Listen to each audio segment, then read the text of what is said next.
Buenas tardes, estamos aquí con Selma Becker, la presidenta de la Organización Electoral de los Congresos y Caciques. Las elecciones pasadas el 13 de febrero que se llevó a cabo en la comarca Modulo. Cuéntenos, Selma, cómo está la organización para las elecciones de los congresos locales, regionales y generales. Primeramente agradecido, ¿verdad?, que la población pues se entere de cuáles han sido pues las actividades pendientes en este último momento. Estamos cerrando la fase de postulaciones para la Junta Directiva, tanto para Congreso General, Congreso Regional Ñocribo, Congreso Local de Cusapín, Distrito de Gironday y Distrito de Santa Catalina. Esta es la fase en que estamos, por eso como ustedes pueden ver, estoy en la oficina del Tribunal Electoral, 4 días aquí recibiendo postulaciones. Y en estos momentos podemos decirle pues que se cierran las postulaciones para la Junta Directiva.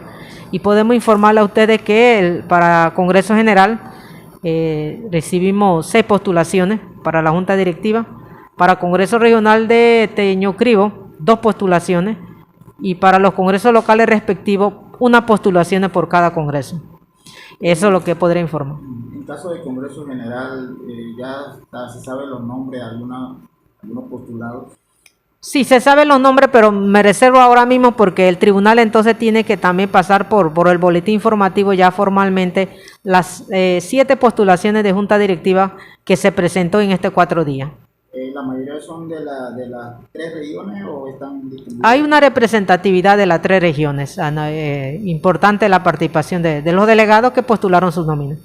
Las proclamaciones y la toma de posesión de los caciques regionales será en su respectivo jurisdicción. Sí, definitivamente estas elecciones de Junta Directiva se va a hacer simultáneamente. Digo simultánea para la fecha 6, 7 y 8. Los delegados de los congresos van a estar en Bovidi, en el Congreso General, igual en el Congreso Regional de Pueblo Nuevo y también los congresos locales respectivos. Para esa fecha también se piensa que el día 6 se va a instalar la Junta Directiva en esos congresos. El día 7 se va a proclamar a la cacica general en caso de Bovidi y los caciques respectivos de su respectivo congreso.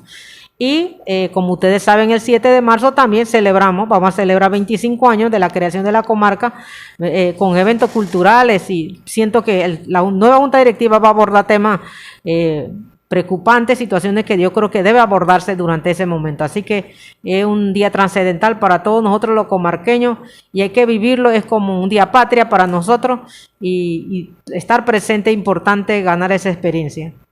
Bueno, ya para finalizar, ¿podría enviar un mensaje en Movere a la población que son hablantes Movere? Bueno, tiraban niere muy bien, Overe, bueno, ni un ecotoroiteri, monsodre, muro reñano, un ecotoroiteri, un ecotoroiboregua. Kugene Quinkrubode nire olo migeye ogo migeraudo toriñodo nire bingene mejita goreneri nire bare raudo ogo migebodo porque dreno ankwe ño sirvikwe kasigi a Junta Directiva ye ogo migareye eraudo blidare ni aradreve ñobodo kugene kri nidre comarca ni kri ne ondro sirviri guaire ni hogro